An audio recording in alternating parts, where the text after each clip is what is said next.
The Dallas Cowboys must fix this issue. It's pressing need number one. It's not Dak Prescott, and it's not their defense. We'll break down what is truly wrong with the Cowboys on this episode of Cowboys Digest.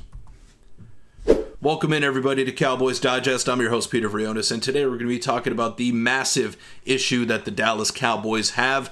And spoiler alert, it's not Dak Prescott. I've seen all the comments wanting to trade him. First of all, you're wrong. That's not how this thing works, and you cannot have that amount of dead money if you want to be a competitive football team. So it's a non-starter. It's not going to happen. Before we get into the major issue that is plaguing the Dallas Cowboys, I want to let you know that a large percentage of you watching these videos are not subscribed to the channel. So go ahead and hit that sub button. It'd mean the world to me because the support has been unbelievable, and we're close to my goal of 3,000. Let's get straight into it. This is the major issue that the Dallas Cowboys are facing right now. Highest tight window throw percentages among NFL quarterbacks with at least 100 total pass attempts this season.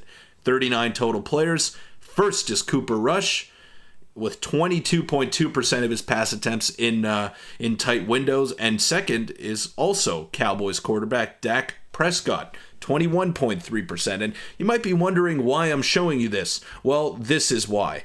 Dallas Cowboys wide receivers have had less than a yard of separation from the nearest defender on 22.8 of their targets this season. This leads the NFL. So shout out to RJ Ochoa, who continues to do amazing work and tries to dig deep to find what the real issues are with the Dallas Cowboys. And Jerry Jones is one of them, but there's not much that we could do on that front. At least you could try to improve the player personnel, because right now it is not good, especially on the offensive side of the ball. And this is where the Cowboys have ranked in separation in the Dak Prescott era in the last 6 years, you could say.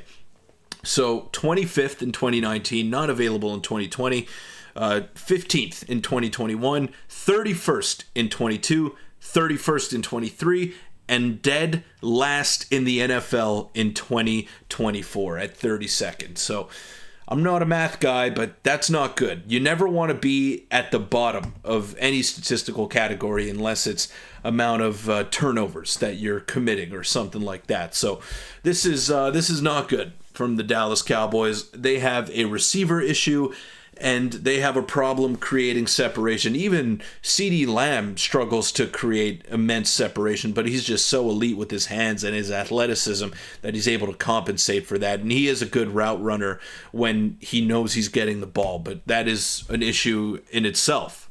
You got to be the same route runner every single time. You can't take plays off, and CeeDee Lamb has been taking plays off this season. But when you have a wide receiver room of Lamb and just a bunch of guys, it's really not going to work out. Jalen Tolbert, as it stands right now, is the wide receiver 2 on the Dallas Cowboys. Brandon Cooks has been out for a very long time now. I don't see a pathway to him getting back this season, especially with the way that the Cowboys have been performing. And then they traded for Jonathan Mingo, who hasn't really done much to speak of. I know he got targeted a couple of times, and if Cooper Rush made a better throw, maybe he would have gotten his first NFL touchdown, but that doesn't matter at the end of the day. So Jonathan Mingo is in there. Kevontae Turpin looked good against the Texans. He had that long yards after catch, that slant route that he had, so that was nice. Kevontae Turpin is elite in the return game. Leaves a little bit to be desired in the receiver room. So I don't know if Kevontae Turpin is a long-term option as a slot receiver for the Cowboys, but he's probably the best that they got right now. And another issue is just the overall offense. 32nd in rushing offense, 32nd in receiver separation, bottom 10 pass blocking offensive line, atrocious head coach play calling, and a bottom 3 defense. And yet I'm seeing Dak has to overcome the bad play around him and carry the team. And I know that Dak didn't necessarily keep them in all of the ball games when he was healthy, but they were 3-2, and they had a shot there for a little bit, but things just started to fall apart, and the wheels fell off for the Dallas Cowboys pretty early this season, which is why I want to turn my attention over to this. Obviously, we're still talking about the separation. Pre-Monday Night Football, let's take a look at this. So they were 19th in Week 1 against the Browns, where they thrashed them. In Week 2, in a loss to the New Orleans Saints, they were 21st. Week 3, 32nd. dead last against the... I'm forgetting who they played. It was the Baltimore Ravens in Week 3, and then in Week 4, they were 27th against the New York Giants on Thursday Night Football. So the skill players could help Dak a bit more, but so can the play calling. And Brandon Laurie is absolutely right on with that assessment. The play calling is not good. You see a lot of teams around the National Football League mixing it up, getting guys in motion. They are constantly doing different things, constantly trying to move the needle, constantly innovating. The Dallas Cowboys don't do any of that, and that falls squarely on the shoulders of Mike McCarthy, whose play calling has left a lot to be desired, not only this season, but in years past as well with the Dallas Cowboys, as evident by these numbers right here. You could see that this is a long-standing issue that the Cowboys have, which is why I want to turn over to the draft. And the top 11 here, a lot of fans are calling for Ashton Jeanty, and I get it. He seems like a generational level running back. But I don't think that's what the Cowboys need right now. What they need is Tetairoa McMillan, the Hawaiian standout who plays for the University of Arizona, has been phenomenal this year. He's 6'5", a huge frame, 210 pounds. This guy is legit. He's got the athleticism to match. He's not only a deep threat, but he's a guy that can win a lot of physical battles in the trenches.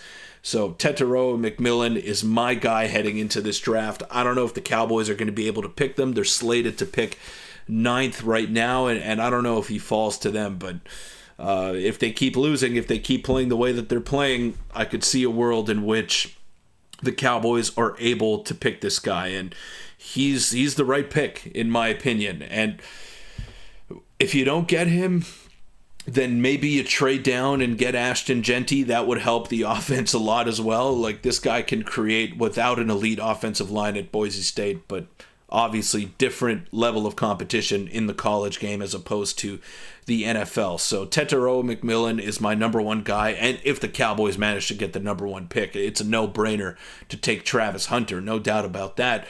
But if they trade down and managed to get 2 picks in the first round, another name that I find really interesting is Luther Burden III, who plays with Missouri.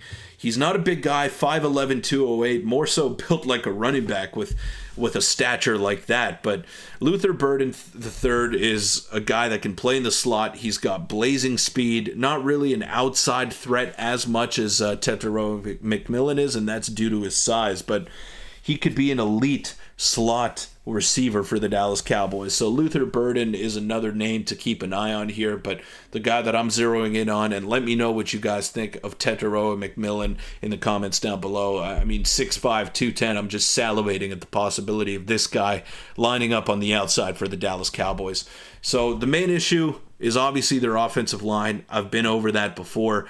But another huge issue that the Dallas Cowboys have is the lack of separation that the wide receivers are creating. It's CeeDee Lamb, and then it's everybody else. CeeDee Lamb is the only legit wide receiver that the Dallas Cowboys have on their roster right now, and it's not even close. The other guys are just not cutting it, and they got to be better. Let me know in the comments down below.